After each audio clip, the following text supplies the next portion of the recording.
Écoutez, bonjour, bienvenue à tous. Je suis ravi de vous accueillir. Alors malheureusement, on est en plus petit comité que prévu, puisque vous l'avez vu, il y a des événements un peu indépendants de notre volonté à tous qui arrivent ce soir avec des problèmes dans les transports notamment. Donc merci d'avoir bravé ces difficultés pour être avec nous ce soir. On est très content de vous avoir. Moi, je voulais vous dire quelques petits mots quand même avant de démarrer. Alors déjà, donc merci et bienvenue d'être là. Merci aussi à ceux qui sont connectés à distance, puisque cette soirée est aussi retransmise en live sur Livestorm. Et puis, on voulait aussi vous proposer, pour ceux qui veulent faire des photos, des vidéos ou de poster sur les réseaux sociaux, d'utiliser un hashtag ce soir qu'on a mis en place, qui s'appelle BiggerFOW pour Future of Work, puisque c'est ce dont on va parler ce soir. Quelques mots. Voilà, je suis très heureux de vous réunir, puisque effectivement, la communauté Bigger, c'est des talents sans qui on pourrait rien faire, puisque notre rôle, c'est de connecter des talents et des entreprises, et puis voilà, des entreprises qui nous font confiance. Donc, on est très content d'avoir notre communauté de talents, d'entreprises, nos partenaires, et puis tous ceux qui contribuent d'une façon ou d'une autre à l'aventure de Bigger qui a démarré maintenant il y a 2 ans, et voilà, sans qui rien ne serait possible. Donc, merci à vous tous d'être là. Je voulais aussi remercier les intervenants que vous allez voir dans quelques minutes et qui nous font la joie et l'honneur d'être présents avec nous ce soir. Donc, on va vous les introduire dans quelques minutes. Donc, merci à vous tous. Merci d'avoir aussi bravé les difficultés de la journée. Et puis, je voudrais dire merci aussi à mon équipe qui a préparé cet événement avec beaucoup de cœur pour que vous passiez une super soirée avec nous. Voilà, vous savez, ce genre d'événement, ça prend du temps. Donc, ça fait quand même plusieurs semaines qu'on est mobilisés pour pouvoir accueillir donc normalement une centaine de personnes, peut-être un peu moins du coup. Mais voilà, on est très content d'avoir cet événement-là avec vous et puis de pouvoir échanger sur ces sujets si importants du Future of Work. Je voudrais notamment remercier quand même nommément Karine, qui a beaucoup œuvré pour cet événement, Paola, Kevin et Manon, qui sont donc dans notre équipe marketing et qui travaillent dessus sans relâche depuis quand même quelques semaines. J'en profite, dernier merci, pour remercier aussi l'équipe Facilities de Blablacar, qui nous aide aujourd'hui dans toute la partie logistique et qui rendent aussi cet événement possible. Alors pour ceux que je ne connais pas, je vois quelques têtes que je ne connais pas. Donc moi, je suis Charles Gaillard, je suis le fondateur de Bigger. Bigger, c'est un service de mise en relation entre des talents indépendants ou salariés et des entreprises. Nous, ce qui nous importe, c'est vraiment justement de connecter les valeurs de chacun et puis les cultures d'entreprise. Donc, on est très attaché, au-delà des soft skills et des compétences, bien sûr, à s'assurer qu'on fait des matchings qui sont véritablement impactants, à la fois pour l'entreprise et pour les talents. Et c'est quelque chose qui compte énormément pour nous. Et c'est aussi pour ça qu'on a voulu organiser cette soirée. C'est pour vous parler justement de toutes les tendances du futur du travail et vous faire partager peut-être des pratiques que vous n'avez soit dont vous avez connaissance et qu'on va explorer ce soir, soit dont vous n'avez peut-être même pas entendu parler. Voilà. Je voulais aussi vous dire quand même quelques mots donc sur Bigger. Bigger, c'est donc une entreprise donc qui a maintenant 2 ans. Et puis donc ce que je viens de vous expliquer, donc notre activité, notre impact, ça fonctionne. Donc je te laisse peut-être juste vous montrer juste quelques chiffres quand même pour vous présenter très rapidement ce qu'on fait. Donc on a une cinquantaine de clients qui sont répartis dans 10 pays. On a 30% d'international dans notre activité, donc ce qui est assez important pour une structure de notre taille. On a fait plus de 500 mises en relation réussies et d'ici la fin de l'année, on sera 20 collaborateurs. On est passé de 0 à 20 en 2 ans et ça a été assez sport, mais on est très content. Voilà, on est très content parce qu'effectivement, on voit que ça fonctionne et que notre façon de faire, qui est vraiment attachée à l'humain, elle a un sens et qu'aujourd'hui, il y a une demande pour ça. Écoutez, ce que je voulais vous dire en plus, donc je vais pas vous prendre très longtemps parce que le but, c'est de passer assez vite à la table ronde, mais je voulais quand même vous donner quelques actualités nous concernant. On a une actualité qui est assez intense, l'équipe ne me contredira pas. Et je voulais vous parler de 3-4 sujets. Le premier, c'est le partenariat qu'on a avec Envie, l'équipe de Catherine Barba, pour ceux qui la connaissent, et qui va nous rejoindre au cours de la soirée, qui est un partenariat important, parce qu'en fait, on fait le Tour de France pour aller récompenser des indépendants, donc le Grand Prix des indépendants. Et donc, on a déjà fait 2 villes, on a fait Lyon et Bordeaux en début de semaine. C'est une semaine assez intense. Et on va continuer avec Marseille, Nantes et Paris. Et donc ça, c'est un sujet qui est vraiment important, c'est de mettre en visibilité les indépendants qui, tous les matins, se lèvent et créent de la valeur et qui, malheureusement, bien souvent, comme ils sont un peu petits, ne sont pas très visibles. Donc ça, c'est vraiment quelque chose qui est très important pour nous. Une deuxième actualité qui est importante, c'est le fait qu'on rejoigne un programme qui s'appelle Team Réussite. Team Réussite, c'est en fait le fait qu'on soutient, on est partenaire avec un sportif de haut niveau qui va aussi être là ce soir. Il arrive un petit peu plus tard, il arrive vers 20h. C'est un judoka. Il s'appelle Romain Valadier-Picard. Il a 20 ans. Il vient de gagner 2 médailles d'argent. Et donc il est sélectionnable et médaillable aux Jeux Olympiques. Et donc on est très content de le soutenir parce que je ne sais pas si vous le savez, mais il y a 70% des sportifs de haut niveau en France qui vivent sous le seuil de pauvreté. Donc nous, on lui apporte un accompagnement financier, mais on lui apporte aussi un mentorat. Donc on passe du temps avec lui pour l'aider à se relever voilà, quand il y a des difficultés et en fait pour faire un parallèle entre le monde de l'entreprise et l'entrepreneuriat et puis le monde sportif, puisqu'il justement il y a beaucoup de choses en commun. Donc ça, c'est quelque chose qui nous tient beaucoup à cœur et vous pourrez donc échanger avec lui puisqu'il va nous rejoindre dans quelques minutes. Troisième information, on va représenter la France au G20 des jeunes entrepreneurs. Donc ça, on est quand même très content de le faire. En plus, cette année, j'ai la chance d'être Sherpa. Donc, en fait, je vais conduire la délégation française en Inde pour pouvoir justement remettre des recommandations aux chefs d'État et de gouvernement des pays du G20.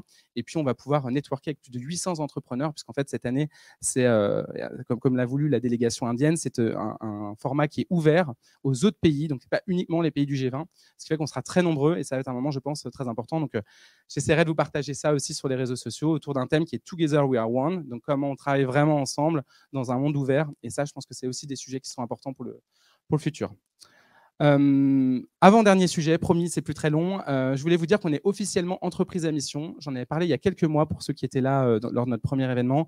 Donc ça y est, c'est fait. Depuis le 1er janvier, on est entreprise à mission. D'ailleurs, on a des membres du comité de mission, je vois. Coucou. Effectivement, c'est important pour nous. Donc, qu'est-ce que c'est l'entreprise à mission? Je ne vais pas vous le faire en long, mais en gros, on prend des objectifs, on se fixe des objectifs qui sont extrêmement ambitieux, très concrets, et sur lesquels on est audité par un organisme tiers indépendant. Donc, c'est vraiment sérieux. On peut perdre notre accréditation d'entreprise à mission.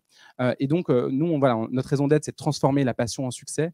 Et donc, on l'a décliné en des objectifs extrêmement opérationnels, dont d'ailleurs faciliter la collaboration entre les entreprises et les freelances. C'est un petit peu ce qu'on va faire ce soir aussi, parce que justement, on va discuter du future of work. Dernière information, je voulais vous présenter, pour ceux qui ne la connaissent pas, Clémence, qui vient de rejoindre l'équipe. Je ne sais pas où tu es, Clémence, dans la salle. Voilà, qui est donc notre nouvelle responsable sales et opération. Donc, voilà, pour nos clients, pour ceux qui sont amenés à travailler avec nous, vous aurez probablement affaire à Clémence qui va nous rejoindre dans les prochaines semaines. Donc, bienvenue Clémence, on est hyper content que tu nous rejoignes. Voilà, ça faisait longtemps qu'on te cherchait, mais on a fini par te trouver. Parce que même pour nous, les problématiques de recrutement, c'est pas toujours simple. Donc voilà, on est ravis de l'accueillir. Et puis, du coup, vous aurez probablement effectivement affaire à Clémence. Bon, vous l'avez compris, créer du lien, des belles histoires, c'est un petit peu notre ADN, c'est ce qu'on fait chez Bigger. Et donc, en fait, aujourd'hui, on voulait créer cet espace d'échange avec justement des intervenants, créer du lien, des belles histoires et puis échanger sur ces nouvelles pratiques. Donc, on a un événement qui va être assez festif. On va avoir une deuxième partie qui va être sur le rooftop. Et normalement, il ne pleut pas. On a vérifié, donc ça va être plutôt sympa. Mais on voulait aussi avoir une première partie avec quand même du fond, du contenu et donc une première partie autour de cette fameuse table ronde sur le future of work. Vous le savez, notre rapport au travail il a été quand même énormément bouleversé dans les mois qui ont précédé. Je pense que vous le vivez tous dans vos entreprises. Et donc, on s'est dit voilà, qu'on a voulu explorer quelles sont les nouvelles pratiques, quelles sont les pratiques avant-gardistes, quels sont les sujets sur lesquels il faut aujourd'hui qu'il faut explorer, sur lesquels il faut essayer de se renseigner pour pouvoir justement construire aussi des cultures d'entreprise qui fonctionnent. Et donc, du coup, on a un invité d'honneur, Sam, donc Samuel Durand, que j'invite à rejoindre sur scène. Donc, vous pouvez l'applaudir. Et qui, du coup, ce soir, va animer la table ronde. Peut-être, Samuel, juste déjà en 2 mots, du coup, tu es auteur, je ne l'ai pas dit, auteur et producteur des documentaires Work in Progress. Donc, comment est venue cette idée, d'où ça vient? Merci Charlie pour l'invitation. Et alors pour répondre à cette question, en fait, il faut revenir à 3-4 ans en arrière, juste avant de faire les documentaires. J'étais étudiant en école de commerce et j'ai commencé à m'intéresser à la thématique en réalisant une Learning Expedition, en réalisant en fait un tour du monde. Pendant 6 mois, je suis allé à la rencontre de pionniers, d'entreprises, de toute taille d'ailleurs, d'individus aussi qui innovaient dans le management, dans l'organisation, dans les façons même d'envisager le travail, dans les outils. Et j'ai rédigé un rapport d'études sur la thématique, 250 pages, et en le rédigeant, je me suis dit 2 choses. Déjà que c'était une thématique qui m'intéressait, que j'avais envie de poursuivre l'exploration. Et la deuxième chose, c'est que c'était pas le bon format. Parce que 250 pages de PDF, je ne sais pas si vous les écrivez ou les lisez, mais moi, je ne fais pas ça, généralement. Et donc, je me suis dit qu'il fallait passer à quelque chose de beaucoup plus ludique. Et j'ai commencé à bosser sur des documentaires. 3, Work in Progress, Why Do We Even Work, Time to Work. Et en plus, Charlie, tu me fais le plaisir de permettre de diffuser des extraits des 3 ce soir. Généralement, on diffuse un des documentaires. Alors, on va pouvoir revenir un peu en arrière et voir les 3. C'est des documentaires qui se posent des questions très différentes. Est-ce qu'on travaille trop? Pourquoi est-ce qu'on travaille? Quelles sont les transformations à l'œuvre? Et donc, on va avoir un moment ensemble pour en discuter. Je vais être rejoint assez rapidement sur scène par des gens géniaux. Vous allez voir, je ne vais pas les présenter tout de suite.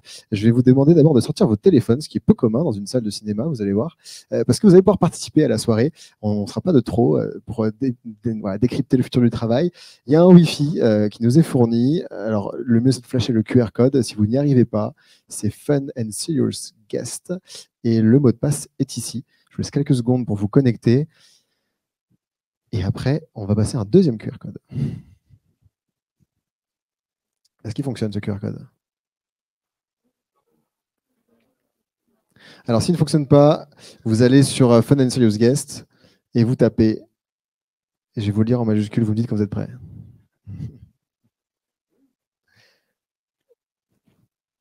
Ouais, ça va, vous arrivez? Allez, Bilab at iGuest avec un point d'exclamation 19. Tout le monde arrive à lire? On est bon? En fait, l'idée, c'est que vous puissiez vous participer parce qu'on va avoir ensuite des extraits de documentaires. On va les commenter tous ensemble avec le panel et puis vous pourrez réagir en direct et vos réactions s'afficheront de façon anonymisée à l'écran. Si vous avez la 4G, ça fonctionne très bien aussi, hein, mais il faut capter. On est bon? Non, non, oui, oui. Bon, de toute façon, on va gentiment passer à la suite. Si jamais ça ne fonctionne pas, vous aurez toujours les codes qui seront tout le temps affichés là-haut pour rejoindre en cours de route si jamais vous perdez le contact. La table ronde, vous avez vu nos speakers, vous allez les voir en vrai, en chair et en os dans un instant. On va les représenter. Je vous invite maintenant à flasher ce QR code, promis. Non, c'est pas le dernier. Je vous mentirais si c'était le dernier. Mais c'est le dernier pour un bon moment. Après, on est parti pour 1 heure sans QR code. Pardon, alors. Voilà, pareil, si le QR code ne fonctionne pas, vous rentrez ce code-là, c'est ce qui va vous permettre de pouvoir vous connecter et de participer à la soirée. Et envoyer des cœurs quand vous êtes connecté, comme ça on le sait. Quand vous êtes connecté, il n'y a rien sur la page, c'est tout à fait normal. Je vois encore des téléphones en l'air, encore quelques secondes et on démarre.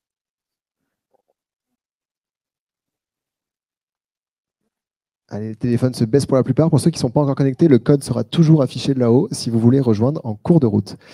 Eh ben, je vous invite à me rejoindre sur la scène. Du coup, s'il vous plaît, allez, Christophe, Delphine, Kevin, Tristan, Caroline, Charlie, c'est à vous. Moi, je me mets de côté.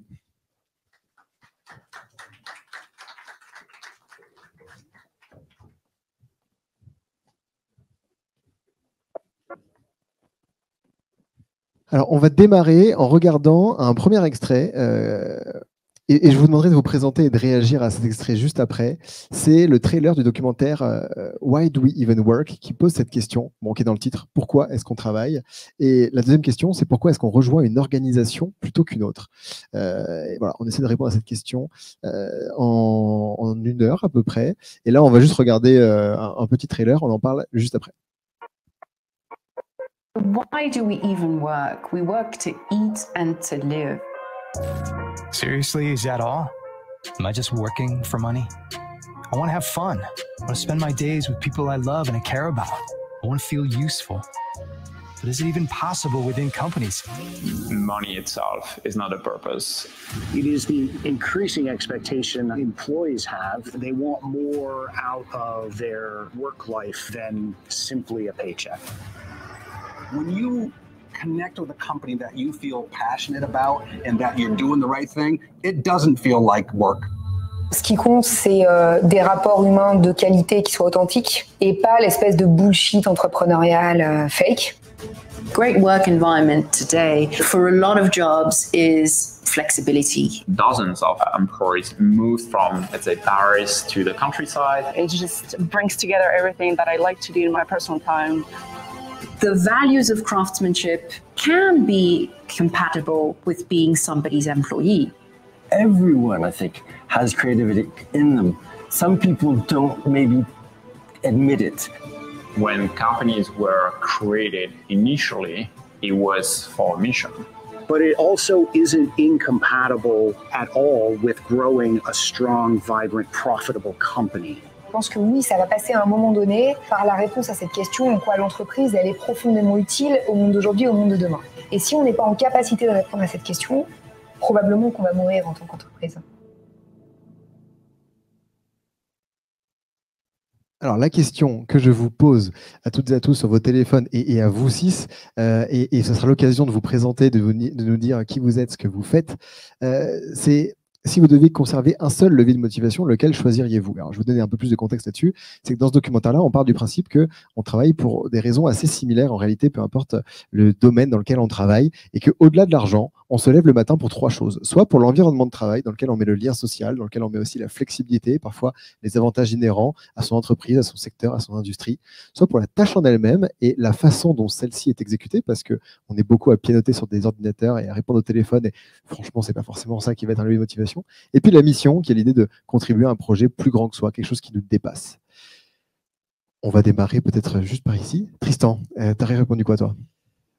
J'ai répondu la tâche en elle-même. Je suis minoritaire. Je suis minoritaire. C'est assez difficile de dissocier les trois. Mais je pense que la stimulation intellectuelle, le challenge, c'est quelque chose qui m'aide à me lever le matin. Et alors, qui es-tu? Tu es le directeur des vacances chez Lucas. Je suis directeur des vacances et directeur produit chez Lucas. On est éditeur SIRH. Merci. Bonsoir à tous. Alors, j'ai aussi répondu la tâche en elle-même. Donc, on a deux. Je crois que, je ne sais pas si c'est un truc de speaker, mais en tout cas, il y a quelque chose autour de ça. Et très clairement, c'est parce que ça rejoint un peu les travaux que je suis en train de mener en ce moment sur l'abrutisation du travail. Je commence un peu dans le lourd. C'est-à-dire que sur l'excès de technicisation qu'on a introduit progressivement, en fait, après les différentes révolutions, d'abord industrielles, puis digitales dans le travail, on a progressivement détourné les individus de la finalité de ce qu'ils font. Et on se retrouve aujourd'hui avec des gens qui font des choses très intéressantes du point de vue de la mission, mais qui, en termes de tâches, se matérialisent par remplir des Excel toute la journée, faire des PowerPoint toute la journée, faire des mails toute la journée. Ce n'est pas ce que j'appelle l'émancipation ni la libération du travail, et ça doit clairement nous interroger. C'est pour ça que j'ai voulu répondre à ça. Et donc, je suis Kevin Bouchareb, je suis le directeur du futur du travail et de la stratégie RH chez Ubisoft, éditeur français de jeux vidéo, de marques telles qu'Assassin's Creed, Just Dance ou Rayman. Merci. Caroline, je te pose la même question et je la complique en disant même, est-ce que le levier que tu vas nous présenter a évolué dans le temps ou est-ce qu'il a toujours été le même? Est-ce qu'il est figé? Alors, je pense qu'effectivement, au tout début, moi, j'étais dans la tâche en elle-même. Peut-être parce que je suis fille d'artisan. Le mot artisan, il a été prononcé par Laetitia Vito. Et quand on est artisan, voilà, c'est la tâche. Mes parents étaient bouchers. Artisan boucher, voilà. Mais que ça quand même, au bout d'un moment, assez vite évolué, je trouve, dans mon parcours sur l'environnement de travail. Alors aujourd'hui, moi, je suis indépendante depuis 10 ans. J'interviens sur le futur du travail à travers des missions de conseil, mais aussi des conférences et de l'organisation d'événements. Et en fait, parfois, il y a quand même des tâches qui me plaisent moins que d'autres. Hein. Je suis pas 100%, même en indépendance, 100% de tâches qui me passionnent. Mais il y a une chose que j'ai découverte depuis 10 ans, que je n'avais pas quand j'étais en CDI ou seulement de temps en temps, c'est le fait de se sentir partenaire et interdépendant des clients avec lesquels je travaille. Et ça passe par une confiance qui est dans les deux cas. J'ai jamais, c'est peut-être bizarre de dire ça, mais j'ai jamais autant senti de confiance depuis que je suis indépendante. Et donc moi, l'environnement de travail, derrière, je mets vraiment la confiance, les liens humains, l'authenticité des liens. Enfin, je veux dire, ça va pas. C'est à la hauteur de ce que tu attendais ou pas, et des deux côtés. Voilà. Delphine. Voilà, ça marche mieux comme ça. Alors moi, j'ai choisi la mission. Et moi, j'ai tombé dedans quand j'étais petite. Je suis vraiment, c'est toujours ce qui m'a drivée en fait. C'est pourquoi je fais ce que je fais, pourquoi j'avance. Et donc, j'ai une entreprise qui s'appelle l'entreprise de demain. C'est un nom très original.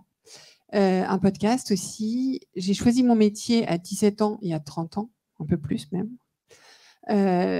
Parce que je travaillais dans les entreprises l'été pour gagner des sous. Parce que pour moi, le but du travail, quand même, au départ, c'était de gagner des sous. Et je voyais bien qu'il y avait un truc chez les dirigeants et un truc chez les collaborateurs. Ils n'arrivaient pas trop à se parler. Je vous dis ça fait vraiment longtemps. Et en fait, je me suis dit, je vais faire de la communication interne. J'ai un peu gratté, j'ai compris que c'est ça. Et du coup, j'ai commencé par la com interne et le développement des soft skills, ensuite, capacité de communication des managers. Et je me suis aperçue que ce sujet, je le retrouvais chez beaucoup de populations. Et j'ai travaillé avec des agents de nettoyage, avec du personnel d'entretien dans des hôtels, donc pas des gens qui ont une tâche stimulante qui sera jamais... Enfin, ils n'ont pas fait ce choix, c'est un choix de conviction, mais l'entreprise qu'ils ont choisie, ils l'ont choisie pour une raison. Pas tous, mais pour beaucoup. Et donc, on voyait bien qu'il y avait quand même un rattachement à la mission. Charlie, dis-nous, tu te positionnes comment, toi? Alors, moi, j'ai un peu changé en vieillissant. Moi, j'étais très attaché à la tâche, au processus, à la façon d'y arriver, etc. Et plus je vieillis, plus je suis attaché à la mission, effectivement. Moi, je crois que ce qui est important quand on contribue à quelque chose, c'est justement de comprendre quel est l'impact qu'on peut avoir et cette contribution à un ensemble qui est plus grand que soi. Et ça, c'est vraiment quelque chose qui me drive. Nous, on dit qu'on transforme la passion de chacun en succès des projets, mais c'est vraiment ça, c'est qu'est-ce qui fait que je me lève le matin? Et en fait, c'est de me dire que j'ai un impact sur la vie des gens, qu'on crée des belles histoires, qu'on crée des rencontres. Et ça, vraiment, je crois que c'est quelque chose de encore plus important que ce que je vais faire au quotidien. C'est ça qui me drive et c'est ça que je vais essayer de faire. Alors, je suis d'accord quand même avec ce que tu dis, Kevin, c'est-à-dire qu'une fois qu'on a décliné la mission, c'est comment on le décline dans des tâches intelligentes et un plan d'action qui va dans le sens, évidemment, de cette mission. Mais je crois que vraiment, d'être attaché, d'être connecté à cette mission, c'est quelque chose de fondamental, en tout cas pour moi. Alors moi, je fais partie de la team mission. Ok. Voilà, team tâche, team mission. Alors moi, j'ai répondu mission parce que j'ai toujours voulu changer le monde, en fait. Voilà, j'ai envie de me lever le matin pour être sur une mission, quelque chose qui va modifier les choses, et ça peut être sur des choses économiques, ça peut être social, mais de vraiment se lever pour changer les choses. Voilà. Et donc, je suis Christophe Roblin et on m'a demandé tout à l'heure depuis combien de temps j'étais dans une petite entreprise de telco qui s'appelle Orange. Et en fait, ça fait 22 ans. Je suis chez Orange, donc j'ai connu le Minitel, j'ai connu Wanadoo, Itineris, la DSL et la fibre. Voilà. Et je suis responsable de projet Future of Work chez Orange. Merci Christophe. Moi, ce que je vois quand je regarde, quand j'écoute vos réponses à tous les 6 et quand je regarde ça, c'est qu'on ne se lève pas tous pour la même chose déjà. Et que du coup, le rôle de l'entreprise et le rôle du manager est de créer un environnement dans lequel chacun se sent à l'aise pour arriver à saisir en fait, les différents leviers de motivation. Et c'est de se dire, bah, du coup, pour certains, c'est assez évident, on le sait depuis toujours, où on s'en rend compte assez naturellement. Et pour d'autres, on ne l'a pas encore identifié. Et c'est peut-être ça qui fait qu'on est désaligné à des moments. Et peut-être qu'un des rôles du manager, c'est aussi d'aider à faire accoucher de quels sont les leviers de motivation. Et puis ensuite, une fois qu'on a identifié le levier de motivation principal d'une personne, c'est rarement forcément un seul, hein, c'est souvent un équilibre. Mais c'est d'être capable peut-être de l'accentuer et de tirer un petit peu plus dessus. Et c'est ce qui va permettre de faire en sorte que tout le monde se sent hyper engagé à travers ces différents leviers de motivation, au-delà du salaire aussi. Donc c'est la première chose dont j'avais envie de parler. Alors, vous allez être très content. On va parler du prochain sujet qui est la mission. Vous allez faire ça. Non, mais ça va aller quand même. Je vais vous passer un extrait qui est toujours un extrait de ce deuxième documentaire sur Why Do We Even Work, où on s'est posé la question de comment est-ce qu'on fait pour relier son quotidien à une mission. Parce que le sujet, c'est ça, c'est de se dire, OK, on a une mission qui est plus ou moins clairement identifiée en fonction de ce qu'on fait. Mais ensuite, maintenant, comment est-ce qu'on fait pour que chacun, dans son quotidien, quand on est loin de l'utilisateur final, loin du produit ou du service, on arrive quand même à s'y connecter. On regarde l'extrait, puis on en parle juste après.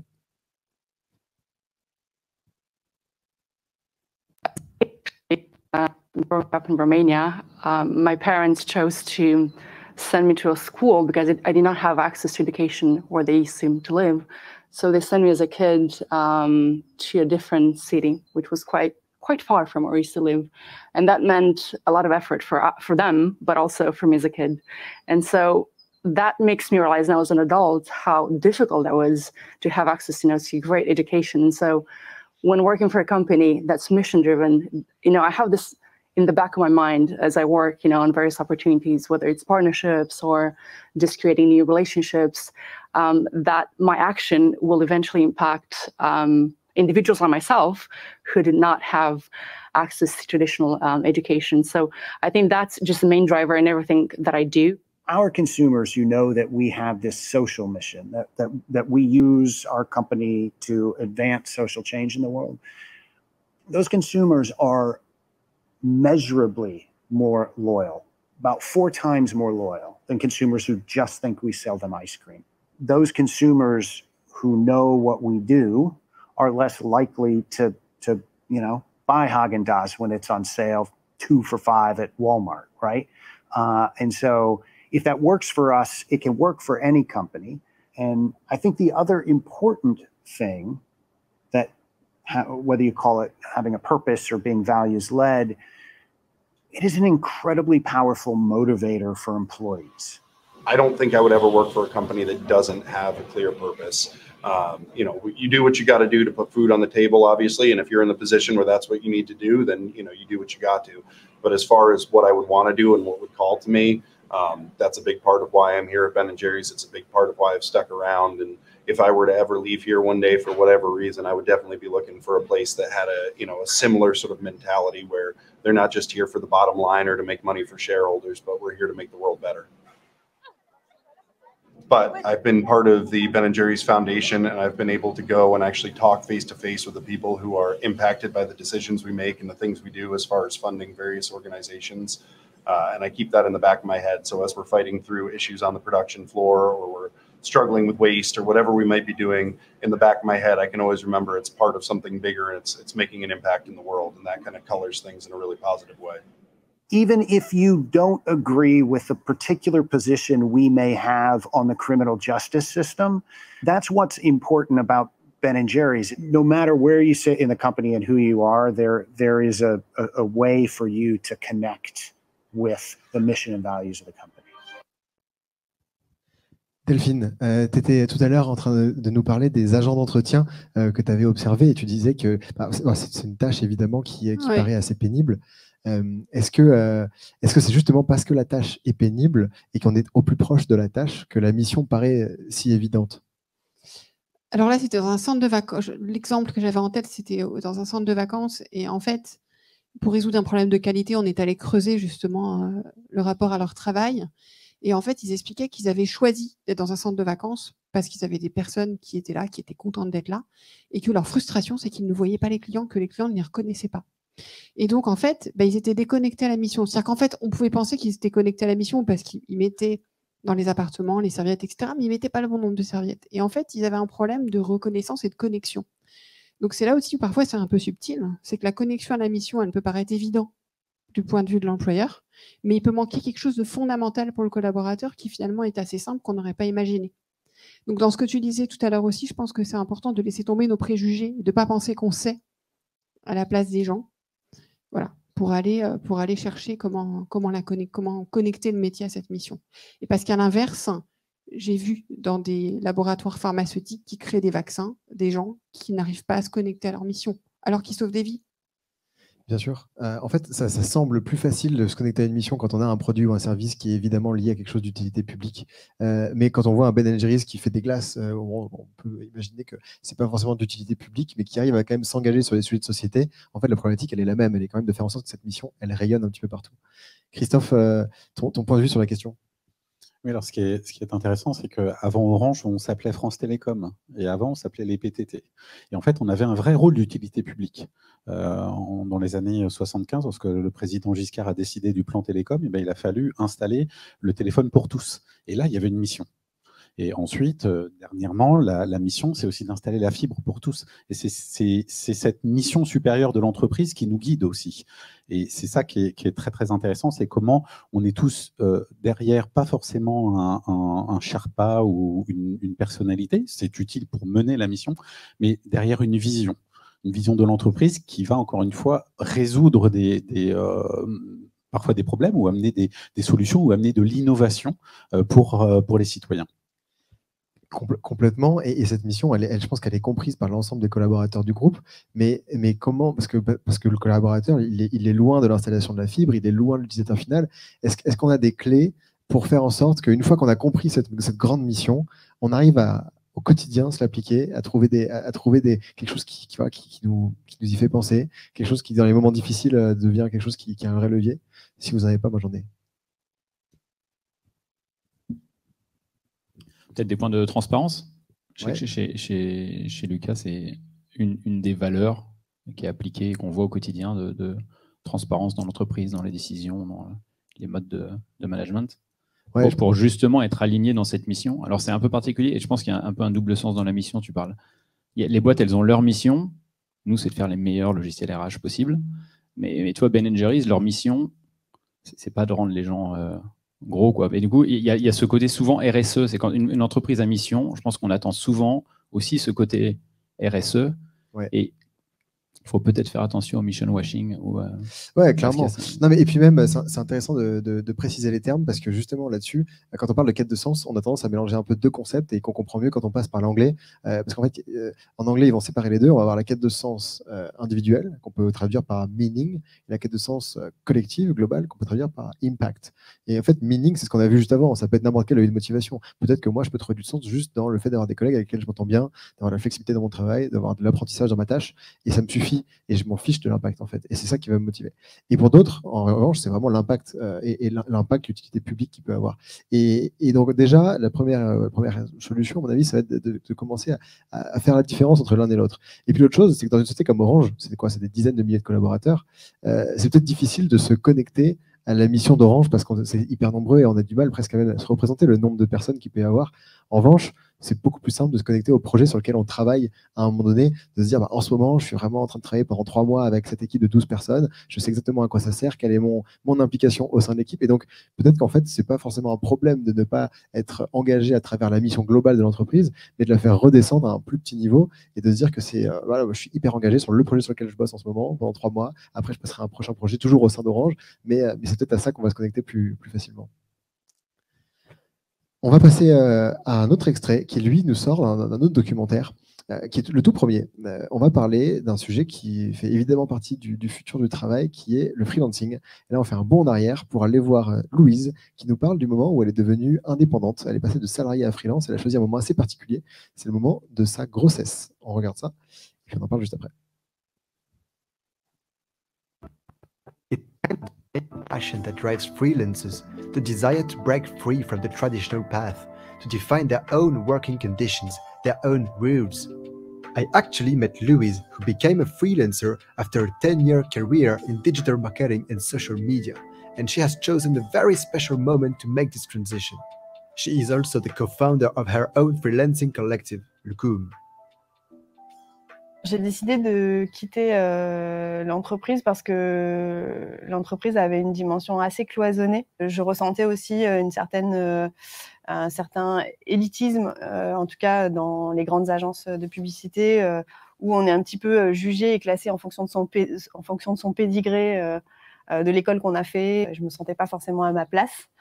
Et en tout cas pas en mesure d'évoluer comme je le souhaitais. Et j'ai décidé de poser ma démission, c'était peut-être en janvier ou en février, et puis quelques semaines après, je suis tombée enceinte. À ce moment-là, évidemment, je me suis posé plein de questions, et mon entourage aussi, parce que c'est quand même un moment, quand on tombe enceinte, où on choisit plutôt généralement la stabilité d'un CDI et les avantages qui vont avec. Le projet de maternité m'a boosté encore plus dans mon projet d'indépendance parce que j'avais une deadline qui était l'accouchement, qui était prévue pour janvier. Et donc, il fallait absolument que j'ai une clientèle. Je dirais que ce qui a énormément changé, c'est d'avoir le choix de travailler sur les projets pour lesquels on a une affinité et aussi et surtout choisir les gens avec qui on travaille. Et ça, en entreprise, ça n'est évidemment pas possible. Ce qui a changé aussi, c'est la gestion de mon quotidien, travailler dans les horaires qui m'arrangent et qui sont aussi compatibles avec ma vie personnelle, ma vie familiale, mais aussi mon degré de productivité. Je pense que tout le monde n'est pas productif de la même manière. Moi, en tout cas, je ne le suis pas sur 9 heures ou 8 heures d'affilée. Je le suis beaucoup plus à travailler tous les jours et ne pas avoir de week-end, mais travailler 4 ou 5 heures par jour. Et aussi, évidemment, pouvoir m'occuper de ma fille, d'envisager d'aller la chercher à l'école à 16h30 de temps en temps. J'ai pas besoin de demander la permission. Et ça vaut de l'or. En plus, on a la chance d'être un couple de freelance. Donc, on n'a pas besoin de poser des jours pour décider d'aller prendre quelques jours au vert, que ce soit pour travailler, parce que c'est tout à fait possible d'aller travailler ailleurs ou de prendre des vacances. C'est vraiment cette flexibilité de vie, ce confort quotidien qui est inestimable. Charlie, toi qui observes l'environnement freelance évoluer depuis un petit moment, pourquoi est-ce que c'est plus simple en 2023 d'être indépendant que quand Louise s'est lancée en 2018 ? Déjà parce que les entreprises sont plus prêtes à accueillir les consultants indépendants et à les faire travailler. Moi, j'ai démarré, je me suis lancé en tant qu'indépendant en 2013. je peux vous dire que ce n'était pas toujours évident de faire comprendre voilà, à mes interlocuteurs ce que c'était qu'un travailleur indépendant et ce qu'on pouvait potentiellement leur apporter. Donc oui, les entreprises, elles ont fait un chemin là-dessus. On voit aussi que le Covid a quand même énormément insufflé, renforcé encore cette dynamique. On a beaucoup de salariés qui cherchent maintenant à devenir indépendants pour des leviers de motivation eux aussi qui sont très différents. Ça peut être une rémunération plus intéressante, mais de plus en plus, là aussi, c'est l'impact que je vais avoir. Et Louise l'a dit, et ça, c'est vraiment important, choisir les gens avec qui je vais travailler. Et ça, je crois que c'est la plus belle liberté qu'on puisse avoir quand on est indépendant. Et c'est quelque chose qui revient quand même assez régulièrement. Ça, je suis bien d'accord. On se représente souvent cette liberté comme étant juste le fait de choisir ses horaires. Ouais, là, on parle aussi, mais choisir son lieu de travail. Je crois que le truc le plus précieux, c'est vraiment de choisir les gens avec lesquels on bosse, clairement. Surtout que voilà, le freelancing, c'est pas non plus idyllique. Il y a quand même des contraintes, il y a une charge administrative. On doit changer de modèle. On est plus salarié, on est entrepreneur. Alors, entrepreneur de soi-même, c'est vrai, mais quand même avec un certain nombre de contraintes. Donc, ces contraintes, il faut les accepter. Elles viennent aussi avec des responsabilités. Et donc, effectivement, il faut savoir vraiment ce qui va nous pousser à l'indépendance pour vraiment pouvoir justement bénéficier de ce statut. Ce qu'on voit aussi, c'est que c'est moins binaire qu'avant, c'est-à-dire que de plus en plus, on a des slashers, on a des personnes qui vont et viennent d'un statut à l'autre, parce que là aussi, ce qui est important la plupart du temps, c'est quel est l'impact que je vais avoir, quelle est la mission qu'on me confie, et finalement, le contrat de travail, on se rend compte que ça devient une modalité de discussion parmi d'autres, au même titre que la rémunération, le rythme de travail, et de plus en plus, les entreprises comme les freelances, et ça vraiment, il y a quelques années, on pouvait vraiment pas dire ça, en font une des modalités de discussion de la collaboration.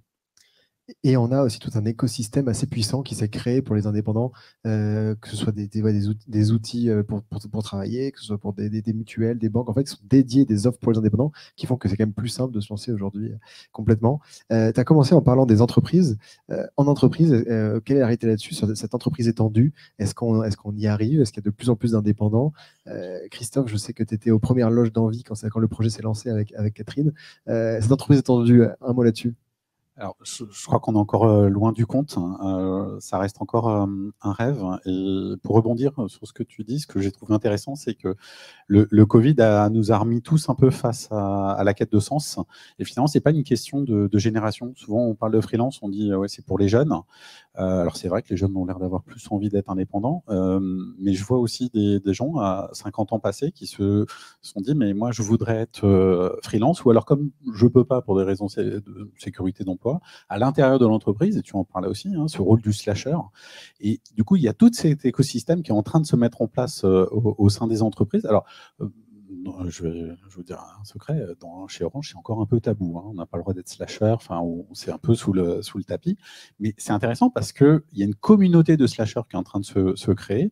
Et donc, on cohabite. Et pour moi, c'est ça le sujet de demain de l'entreprise étendue. C'est plutôt la cohabitation entre des CDI, des CDD, des slashers, des freelances et pourquoi pas des managers de transition aussi, qui viennent de l'externe. Et en fait, l'entreprise étendue, c'est étendue à l'intérieur même de l'entreprise. Comment on va faire travailler ces différents profils? Et on va être plus intéressé par la mission, je vais y revenir, à la mission, plutôt, toi, tu es quoi? Tu es freelance ou tu es quoi? En fait, on s'en fout, quoi. On s'en fout. Complètement, et c'est même aussi la mobilité interne, le fait de se dire qu'on construit une équipe qui va être pour un projet. Ça, chez Ubisoft, c'est quelque chose que vous faites beaucoup, j'imagine, le mode projet, le fonctionnement. On a un gros rush, là, pendant quelques mois, on travaille à fond sur quelques projets. Ensuite, l'équipe se désolidarise et va peut-être se recréer différemment. Est-ce que c'est un fonctionnement que vous avez? Oui, tout à fait. Dans le milieu créatif, on est obligé d'avoir cette agilité pour pouvoir mobiliser les bonnes équipes, les bons volumes de personnes. Vous savez, créer un jeu, c'est excessivement complexe. Ça met entre 7 et 10 ans. Ça mobilise des équipes de partout, sur des expertises très techniques, très compliquées. Donc forcément, on est obligé d'avoir cette agilité. Mais avant de rentrer là-dedans, moi je voudrais que je suis très très triste d'entendre ce qu'elle a dit. C'est même consternant en fait pour le salariat d'entendre quelqu'un qui nous explique qu'elle a dû devenir freelance entre guillemets par dépit, parce que le salariat finalement n'offrait pas les solutions de flexibilité, de liberté qui étaient celles qu'on devrait pouvoir trouver. Moi, le discours qu'elle tient, je le tiens aujourd'hui exactement de la même façon, dans les mêmes termes.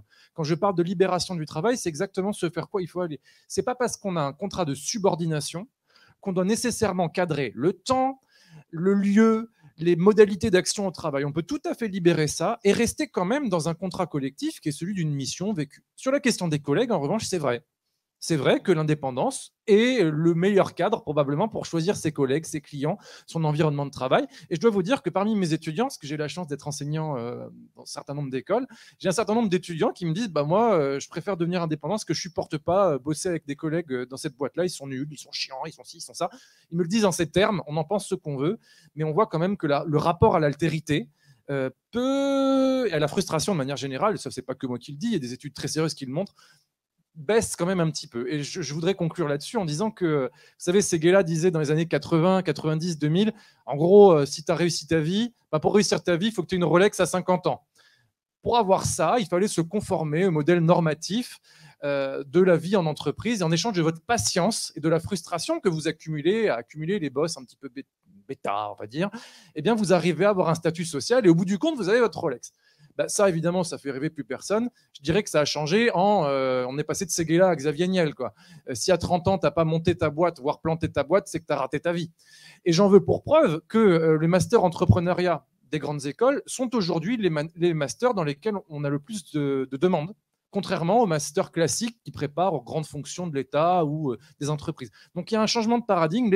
L'entreprise étendue, pour répondre à ta question de base, on y va inévitablement par ça. Donc, il faut que nous, entreprises, on soit capables aussi d'aligner nos modes de gestion pour faire cette place, évidemment, à ces nouveaux modes de gestion. Juste pour rebondir sur l'entreprise étendue, parce que là, on parle donc du freelance, du salariat, mais il y a aussi la réalité de l'entreprise en France. Moi, je vois de plus en plus de consortiums se créer d'entreprises. Donc, l'entreprise étendue, et c'est chouette parce que ça veut dire que comme elle évolue par le haut, elle va évoluer ailleurs.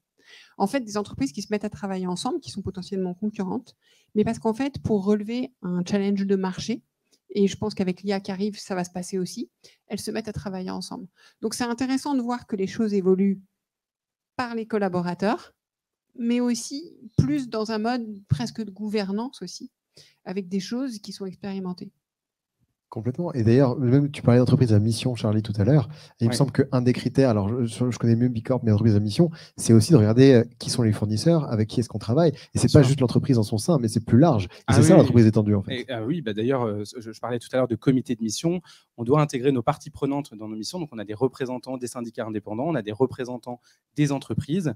Et ça, c'est vraiment important.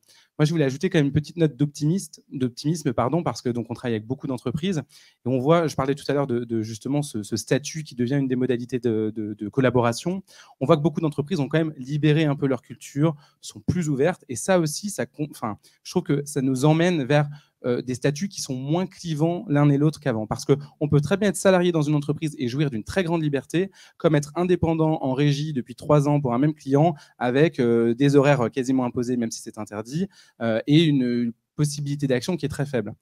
Donc ça, je pense que c'est important. Nous, chez Bigger, on est hyper attachés à la culture d'entreprise et j'essaye vraiment justement de faire en sorte qu'on soit tous un peu intrapreneurs dans la boîte. Et ça nous donne une liberté d'action, je pense, qui est quand même importante et qui nous permet justement de nous relier à la mission pour faire le lien avec ce qu'on disait tout à l'heure. Merci à tous les 6 pour vos éclairages là-dessus. Je vous propose qu'on fasse un saut maintenant dans le futur pour revenir sur le documentaire le plus récent, le dernier, Time to Work, qui pose cette question, est-ce qu'on travaille trop? Et la façon d'y répondre la plus évidente était de dire oui, il n'y a jamais eu autant de problèmes de santé liés au travail, donc on travaille trop, donc il faut réduire le temps de travail. Et forcément, on va parler de la semaine de 4 jours. Allez, c'est parti. Unhealthy relationship with time spent working. The first solution that pops into our minds is to reduce it. For a few years now, some pioneers have been testing the 4-day work week. The largest company in the world to have permanently adopted this concept is located in France, near Lyon. I visited LDLC, a particularly interesting company because, as a specialist in IT products, it includes a mix of people working in offices, in stores, and in warehouses. La semaine de 4 jours, la première fois où j'en ai entendu parler, c'est un matin où je lisais un article qui parlait de Microsoft qui avait testé la semaine de 4 jours au Japon au mois d'août 2019 et qui en déduisait qu'il y avait 40% de productivité en plus pendant cette période. Donc à partir du moment où je me suis posé la question de est-ce que 4 jours ça marche chez nous, première question, comment on va travailler?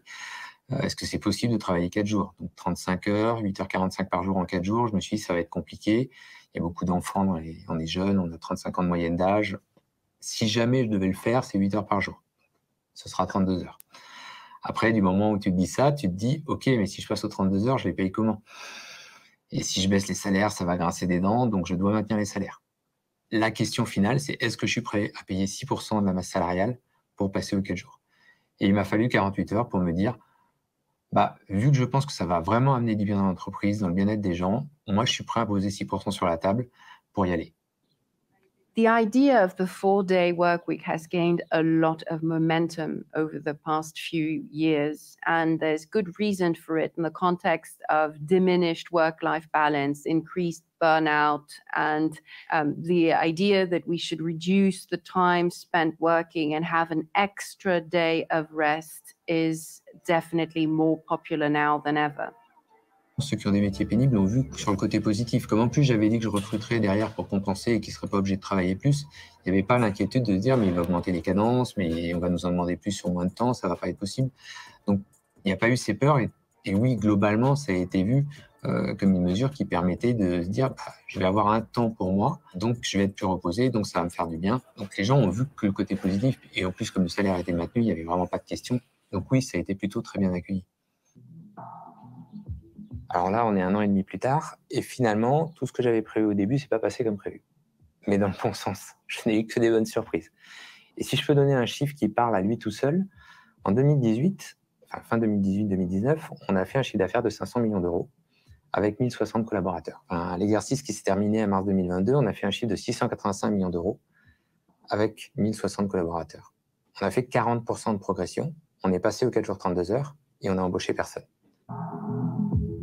Et aujourd'hui, où je constate que finalement, les gens travaillent mieux en 4 jours 32 heures qu'en 5 jours 35 heures, je me dis que tous ceux qui cherchent à maintenir le modèle du nombre d'heures, ils se trompent. Ils se trompent par peur. Parce qu'en fait, la sensation qu'on a, c'est de se dire, si je réduis le nombre d'heures, je vais perdre du temps de travail. Et je vais perdre donc du travail rendu à la fin. Moi, ce que j'ai vu et ce que je comprends aujourd'hui de la semaine de 4 jours, c'est qu'on cet équilibre qu'on met entre vie pro et perso fait qu'on est tellement détendu, on n'a plus de problèmes à ramener dans la vie pro, qui fait qu'en fait, on travaille beaucoup mieux, beaucoup plus en 4 jours qu'en 5. Mais ça, c'est complètement contre-intuitif. Et aujourd'hui, c'est vrai que dans les modèles qu'on entend à droite à gauche, le maintien du nombre d'heures est capital, parce qu'on veut surtout pas perdre de productivité, parce que si on perd la productivité, on va devoir vendre plus cher, enfin, plein de raisons. On n'imagine pas qu'en réalité, on va en gagner de la productivité. Et qu'on va en gagner même en baissant le nombre d'heures. Donc, pour moi, ce modèle-là, c'est le modèle en vrai. C'est le bon modèle de baisser les heures. C'est ce qui va rendre le truc optimal. Mais il faudra du temps pour le comprendre parce qu'en fait, c'est contre-intuitif.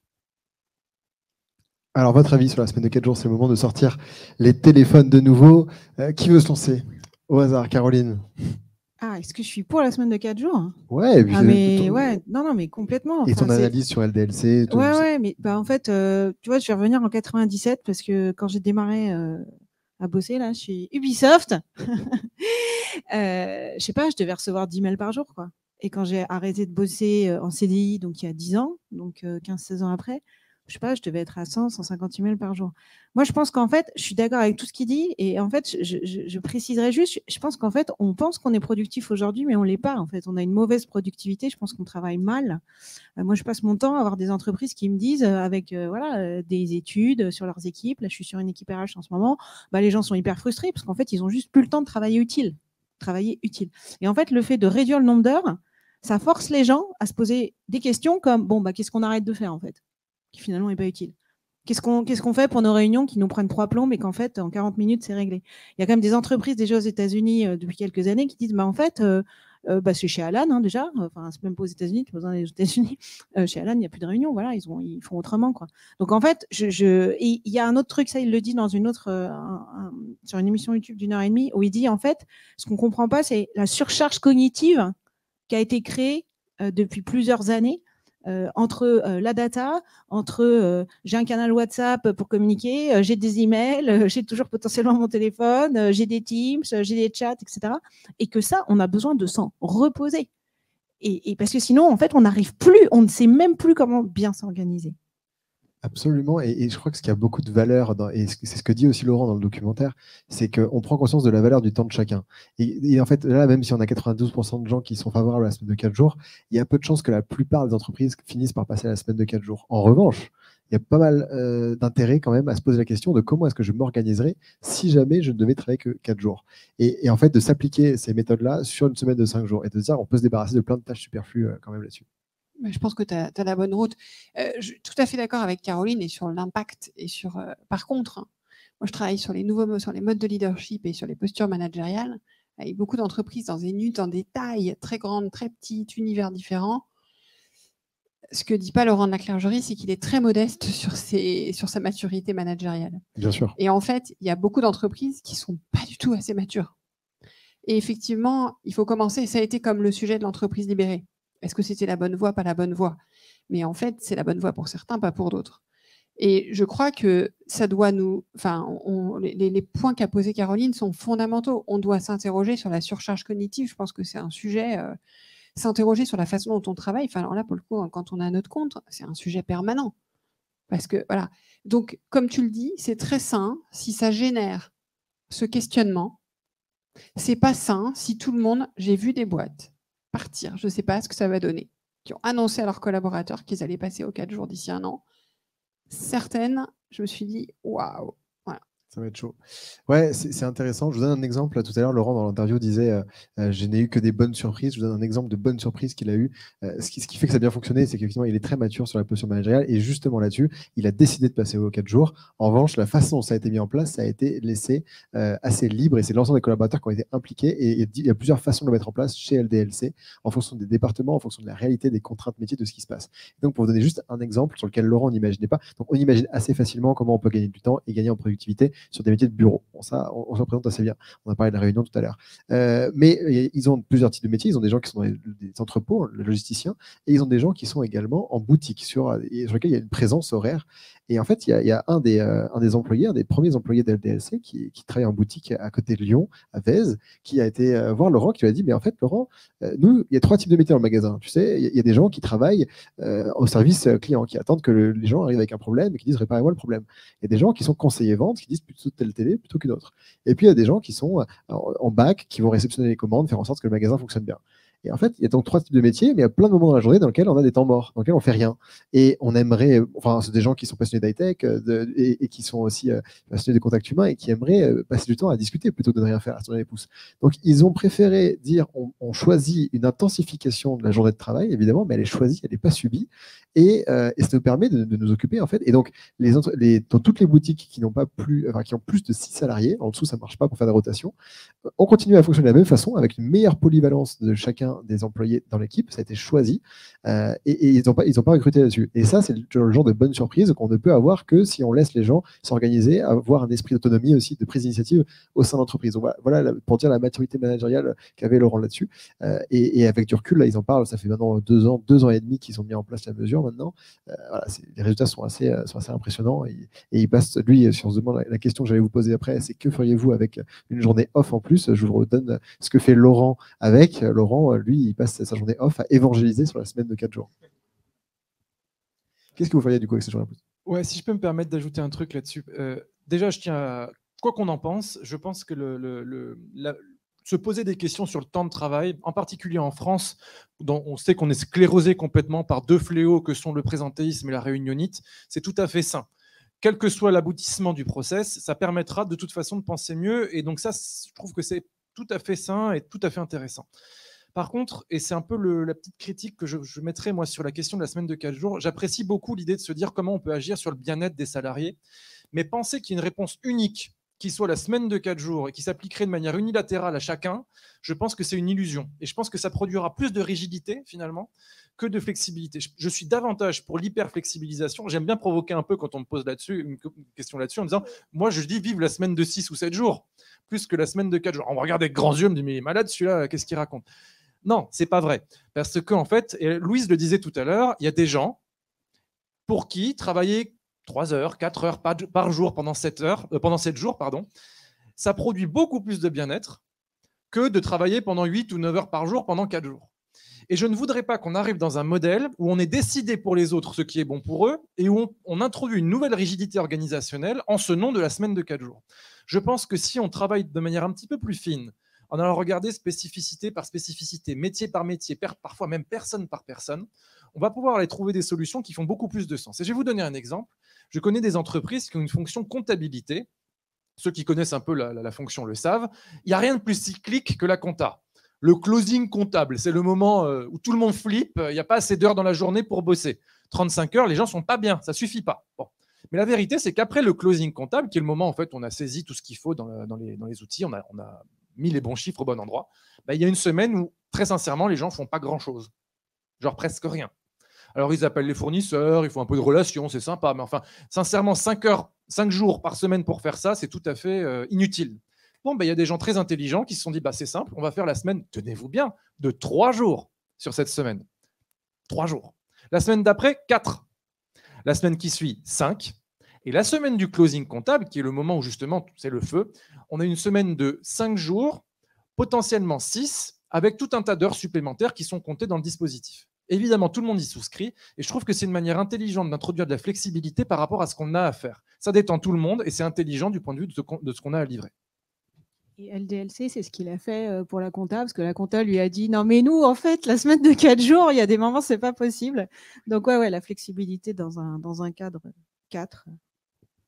Complètement. Alors moi, j'étais tout à fait content tout à l'heure, parce que j'avais trouvé un allié avec Kevin, parce que la semaine des 4 jours, il y en a combien on dit contre ? 8%. 8%. Bon, bah, on doit être dans les 8 avec Kevin. On s'est dit, mais en fait, c'est pas ça le sujet. Et alors, c'est très drôle ce que tu viens de dire, puisque j'ai une direction comptable qui m'a contacté et ils veulent se poser justement ces questions. Voilà, en mode plutôt organisation apprenante. Et le manager, et qui lui est bien conscient, je rejoins ce que tu dis, hein, j'ai besoin d'acquérir une forme de maturité managériale pour accepter de travailler différemment et de vraiment questionner combien de temps on a besoin de passer ensemble pour y faire quoi. Et finalement, bah, ils vont pas arriver encore jusqu'aux 3 jours, 5 jours, 6 jours, mais déjà, la transformation dans ce que l'on vit actuellement, c'est une transformation qui est longue. Donc, on n'a pas de réponse tout de suite. Donc, ça va prendre du temps. Mais déjà, d'ouvrir le sujet, de dire, mais finalement, il y a le travail réel, le travail perçu. Qu'est-ce qu'on en fait, quoi, et pourquoi on travaille. Et donc, j'étais content d'avoir un nouvel allié avec Kevin. Et réciproquement. Alors, après s'être posé cette question-là sur la semaine de 4 jours, on s'est dit on peut réduire le temps de travail chaque semaine, mais on peut aussi le réduire un peu chaque jour. Et on a été voir des modèles scandinaves. On a été à Stockholm pour voir des gens qui travaillent sur des journées beaucoup plus courtes et qui symbolisent le travail en un seul mot, la gomme. Vous allez voir ni trop peu. Working is to work shorter days. Rather than cutting out 1 day of work per week, some people finish their workday earlier. This is mainly the case in Scandinavian countries. I headed north to spend a few days in Sweden and meet with Anna Goldstrand at Mentimeter. She explained to me this clear separation between professional and personal life that leads to shorter days. So we have this word in English that's called lagom, and lagom means good enough, I would say. It means like not too much, not too little. We want to work smart instead of hard or many hours. The most important part is not how many hours you work, it's actually the outcome. I think we pay more attention to all our needs as humans. Basically, my need of space, of recharging, of family time, of working out, like all those things. And it is everything as a whole that makes me perform at work. And also there's a lot of studies showing that the importance of happiness, that if you are happy in your life, you will actually perform better. So we as a company think a lot about that. Like how can we make work life more enjoyable and more fun and more happy? Because we know that's the best for you, both for your whole life, but also at work. Si vous deviez réduire le temps de travail, quel modèle vous tente le plus entre cette semaine de 4 jours ou ce modèle plutôt suédois sur la semaine de 30 heures en 5 jours, donc plutôt 6 heures par jour? Kevin et Christophe, on a bien compris que vous êtes des bourreaux de travail, que vous ne voulez pas réduire le temps de travail. Non, pas du tout, je vous charrie. Moi, je trouve que ça demande une grande maturité, en fait, de savoir, en fait. Moi, j'ai découvert juste pendant le confinement à quel moment certaines tâches, j'arrivais à les faire. Je me suis rendu compte qu'entre 11h et 15h, j'étais hyper performante sur des tâches les plus difficiles. Et la question qui m'interroge quand j'écoute Kevin, c'est comment dans une entreprise, quand tu es dans un collectif, tu es donc forcément beaucoup plus soumis que moi, toute seule dans ma petite boîte, quoi. Comment tu as ces temps pour savoir vraiment qu'est-ce qui est bien pour toi, tu vois? J'adhère à tout ce que tu dis. Et après, c'est comment on sait. Ouais, c'est une bonne remarque. Et pour le coup, je trouve que moi, je me reconnais moins dans ce modèle scandinave que je trouve très rigide. Et je rejoins du coup ta réflexion. Et par contre, la semaine de 4 jours, quand elle est bien faite, elle peut être beaucoup plus libre parce qu'on donne la possibilité. On se dit, bah, certains. Et d'ailleurs, chez LDLC, effectivement, certains le font en 5, en 6 jours et certains ont dit pourquoi pas 7 en fait. Mais C'est jamais le même jour aussi. c'est jamais le même jour aussi, ça peut changer. Alors que là, pour le coup, on est vraiment sur une franche séparation pro-perso qui est appliquée à tout le monde et sur laquelle il y a presque une forme de pression sociale à partir aussi à 16h et à ne pas pouvoir plier bagage à 19h. Cela dit, je préfère cette pression sociale-là au présentéisme français. Hein. Sincèrement, il n'y a pas photo. Il faut que ce soit très très clair. Non, mais j'allais dire la même chose, c'est-à-dire qu'effectivement, est-ce que c'est pas utopique? En tout cas, en France, ça nécessiterait un changement de culture qui est important parce que, enfin voilà, pour avoir aussi travaillé dans d'autres pays, il y a une culture en France du présentéisme. Il faut être là à une certaine heure, il faut repartir à une certaine heure. Et si on se disait qu'on ne travaillait que 6 heures par jour, ce serait assez difficile, je pense, pour certains de se conformer à ce mode de travail-là. Moi, j'ai eu la chance de travailler 4 jours par semaine au début de ma carrière. C'était assez atypique à l'époque. Et c'est vrai que d'avoir une journée en plus, enfin voilà, ça change la vie. C'est sûr que ça permet de faire d'autres choses, d'avoir la journée des contraintes. Moi, je l'appelais comme ça, où on fait tous ces rendez-vous qu'on ne peut pas caser ailleurs, et d'avoir un vrai week-end où on peut se reposer. Maintenant, c'est comment, et je reviens un petit peu sur ce que tu disais, Caroline, c'est dans un collectif, comment on organise le fait que les gens n'ont pas les mêmes cycles de travail, de performance. Voilà, nous, on a des gens dans l'équipe qui nous disent, moi, je suis beaucoup plus performant en soirée, entre 18h et 22h, d'autres où c'est le matin. Comment on organise, parce qu'on ne travaille quand même pas complètement de façon asynchrone tout le temps. Il y a parfois des moments où on doit travailler de façon synchrone. Et donc, moi, la question que je me pose, moi, je suis hyper intéressé par toutes ces évolutions du monde du travail et très attentif à la semaine de 4 jours, c'est comment on peut se synchroniser et quand même créer un collectif de travail avec des horaires qui ne sont pas forcément les mêmes pour tout le monde. Moi, j'ai une approche un peu entre deux, un peu moins extrême, parce que le problème de la semaine de 4 jours, c'est compliqué, c'est sur la question du oui, mais alors, est-ce qu'il faut qu'on arrête de travailler le même jour pour tout le monde ou pas le même jour? Et alors, comment on prend en compte les différentes contraintes? Il y a un éditeur anglais qui s'appelle Charlie Etcher. Ils ont bien étudié le sujet et ils ont dit, en fait, on va faire la quinzaine de 9 jours. Donc, en fait, on fait la semaine de 4 jours, mais une semaine sur 2. Et ils se rendent compte qu'en fait, ça passe bien. Parce que c'est juste voilà, un jour. Donc, ça réduit un petit peu. Et c'est un moyen d'avoir peut-être la journée des corvées ou de l'art ou de geeker. Et donc, pourquoi pas un entre-deux pour y aller progressivement. Et sinon, chez Indeed, c'est les vacances illimitées. Hein. Ah non, me lance Alors pas ça, sur les vacances. attention, hein, là, tu vas réveiller Tristan. Du coup, tu choisis tes jours où voilà, tu sais que tu n'as pas besoin de travailler. Peut-être juste pour revenir sur le point de comment on fait pour faire collectif. C'est quelque chose que j'entends souvent, notamment par les adversaires du télétravail, qui condamnent cette espèce de société de mercenaires avec des mots très très forts, assez caricaturaux, que c'est assez énervant. En fait, vous pouvez faire un truc qui est assez intelligent, qui est de sacraliser les moments qui comptent justement pour le collectif. Et ça fonctionne très bien. Ça permet en fait de synchroniser justement les moments qui sont importants, les moments dans lesquels vous avez besoin de faire équipe, de faire collectif. Et croyez-moi, il n'y en a pas 50 millions non plus dans la journée. On n'est pas obligé de se voir tous les jours de 8h à 19h pour faire collectif. Non, c'est faux. Et donc, en sacralisant tout ça, on donne la liberté à l'individu de justement se désynchroniser. Et si tu es meilleur entre 18h et 4h du matin, c'est ton problème. J'ai rien à dire là-dessus. Et donc, c'est ce qui permet justement de donner cette autonomie, de libérer le travail pour de vrai, tout en gardant une somme intéressante, et ça c'est à l'employeur, à l'équipe de le déterminer, de moments qui comptent au niveau du collectif. Et ça, je veux vraiment insister là-dessus, c'est très important, et ça donnera un peu du grain à moudre à ceux qui viennent nous embêter toute la journée pour nous dire que télétravail ou toutes les nouvelles façons de travailler, c'est justement un ennemi du collectif, ce qui est tout à fait faux.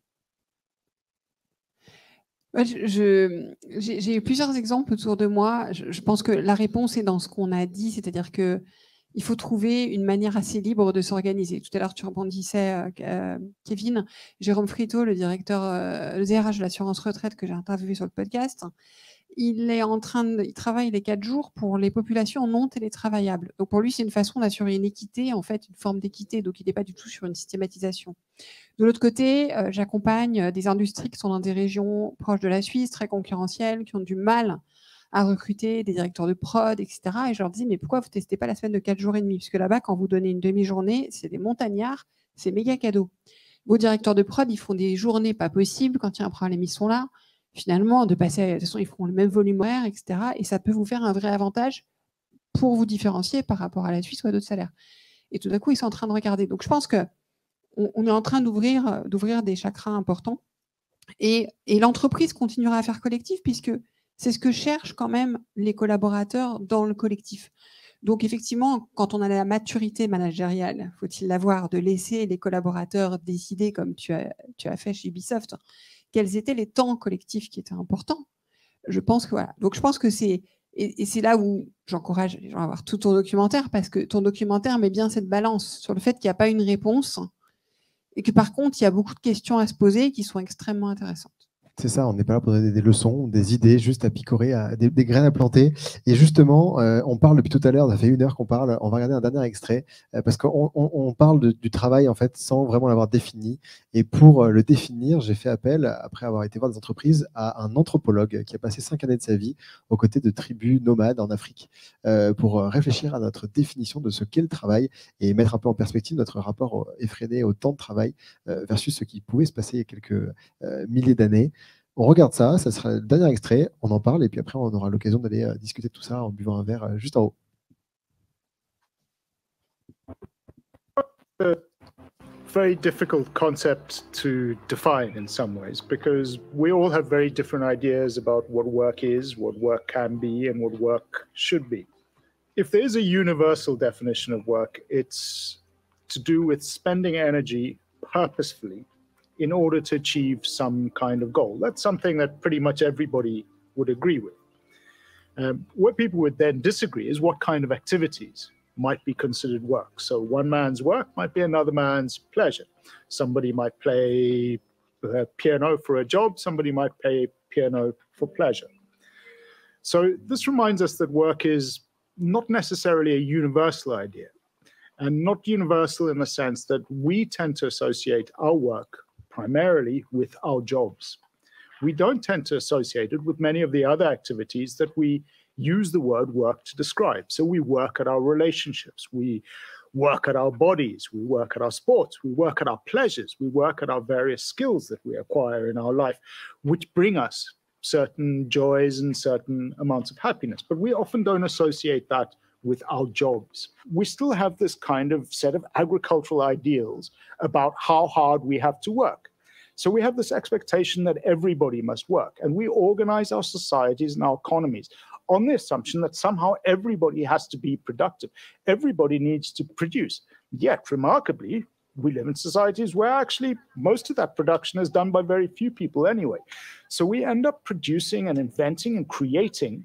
We spend a huge amount of energy trying to find things for people to do. So we end up having cultures which are based on production and consumption and endless repetitive growth and destruction. So instead of simply making use of what we have, we end up trying to find ways to continuously create and recreate. And we do that in order to keep the wheels of our economy going. And we do that in order to keep this idea that everybody somehow must be busy all the time. The lesson of the hunter-gatherers for us is very straightforward. It is recognize that we, as a species, are not beholden to constantly needing more. This idea that we have this eternal desire to have more than we have with ourselves is not borne out by history. Classical economics tells us that we are creatures with infinite desires, with infinite aspirations, that having enough today is just a cause for us to worry about having more tomorrow. The truth of the matter is, when we look at our evolutionary history, actually for most of human history, most people were content with what they had, that they didn't obsess continuously about having more. So it's not part of our human nature. And this, I think, is a key for us to start looking at how we can make and embrace a more sustainable future for ourselves and for our planet. Alors, témoignage qui est difficile à écouter parce qu'il touche assez juste, ce James, là-dessus, mais qui nous permet de conclure cette soirée en définissant en fait le travail. Et moi, j'aime bien la définition qu'il propose. J'en ai proposé 4. Est-ce que le travail est une activité rémunérée, un effort, la production ou une dépense d'énergie dans un but précis? Comment est-ce que vous positionnez là-dessus? Après, tu vois, le but précis, je trouve ce qui manque du coup au propos, c'est est-ce que dans quelle mesure le but précis, il est utile, essentiel, et à quoi et pourquoi? En fait, donc, moi, je suis forcément d'accord par rapport à ce qu'il dit là, mais je trouve que derrière, la complexité, elle arrive après, en fait. Ouais. Tu vois, c'est le but, quoi. Et c'est aujourd'hui là où on a un sujet où on est un peu devant un mur. Ouais, clairement. Après, moi, ce que j'aime bien dans cette définition, c'est que ça prend en compte tout le travail gratuit, en fait. De se dire qu'il y a plein de choses qui ne sont pas comptabilisées comme du travail et qui, en réalité, pourraient l'être quand même. Oui, on peut parler par exemple de travail même pour soi, enfin sur soi. Le développement personnel, par exemple, c'est un très bon exemple. C'est une façon de contribuer à être la meilleure version de soi-même. Et ça, c'est du travail qui est effectivement non rémunéré, voire qu'on paye pour faire parfois du développement personnel et des formations. Et c'est pour autant aussi un apport pour l'entreprise, un apport pour sa vie. Et donc, quelque part, c'est d'intérêt public. Parce qu'on ne travaille jamais seul. Donc, Après, le pendant de ça, c'est le salaire universel. C'est-à-dire qu'à un moment donné, si tu vas plus loin, la step économique et sociétale, elle sera là. Ouais, mais c'est une question qui peut être ouverte quand l'IA arrivera gentiment, la revenu universel conditionnel, et de se dire que c'est une vision qui n'est pas de James, mais si un auteur qui n'est pas très loin, c'est Susskind, qui est un auteur qui a écrit Un monde sans travail. Alors lui, il est à Oxford, alors que Sussman est à Cambridge. Mais Susskind, dans sa vision, ce qu'il explique, c'est qu'il y aura des super profits avec l'IA, et que ces super profits serviront à financer le fait, un revenu universel conditionnel. Et conditionnel, en fait, à faire quelque chose qui est utile. Et dans l'utilité, il y a en gros 2 grandes catégories de travail. Il y a soit se former sur un métier qui ne sera pas automatisé, et il y en aura encore plein, heureusement, soit contribuer à quelque chose qui n'est pas considéré aujourd'hui comme du travail si on prend une définition stricte d'activité rémunérée, mais qui pourrait l'être dans la définition de James Sussman, qui aujourd'hui apparaît comme étant du bon sens, qui peut être une activité bénévole, qui peut être le fait d'être un proche aidant, qui peut être le fait d'élever un enfant, qui peut être le fait d'entretenir son quartier, sa communauté, en fait, son logis aussi, et de dire qu'en fait là-dessus, c'est beaucoup plus large le travail. Donc, je pense que j'aime bien cette définition. Je suis d'accord avec tout ça.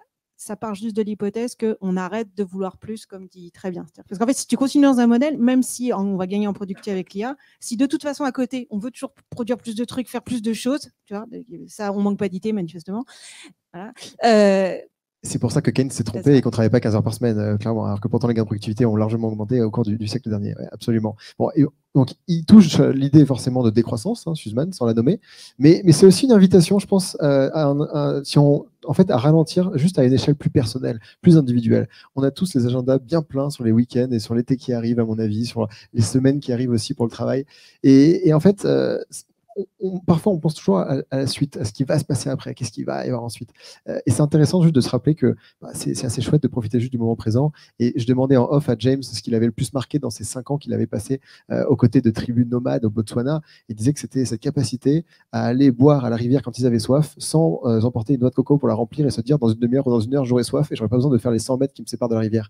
Parce que vraiment, il y avait cette confiance totale dans la nature et la capacité à subvenir à l'ensemble des besoins.